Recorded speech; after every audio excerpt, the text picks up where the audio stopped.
Hello मुलांनो, कसे आहात? मी तुमची लक्ष्मी आजी. तर आज आपण धर्मांतरण या शब्दाची फोड करून स्पेलिंग लिहिणार आहोत. हां, चला मग. धर्मांतरण. र दिसत नाही पण हा रपार आहे. हां, धचा पूर्ण उच्चार आहे. मग ध अधिक अ, ध काट मारायची, अधिक अ हा स्वर बाजूला काढला, अधिक धर इथे उच्चार येतो. मग र काढ मारायची, अधिक र अ नाही धर्मा, म काढ मारली, अधिक आ मा, धर्मा, अधिक धर्मांचा उच्चार येतो बघ, अनुस्वार.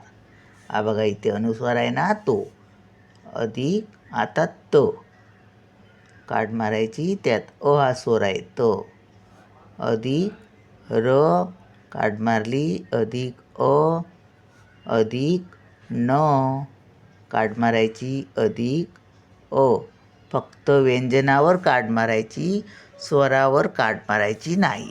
बघा झालं. आता आपण स्पेलिंग तयार करूया.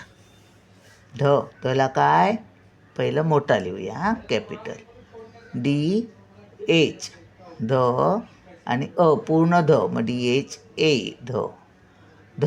रला काय फक्त र आहे, RA नाही येणार, र म्हणून R. मला काय M, धर्मा आ ए. धर्मान अनुस्वार, नचा उच्चार, मग N. धर्मान TA त, र RA र आणि न फक्त धर्मांतरण बोलतो आपण, तर न बोलत नाही. मग अ लिहायचा नाही, ए लिहायचं नाही. DHA धर आर, धर्मांतरण. चला भेटूया पुढच्या व्हिडिओत. बाय.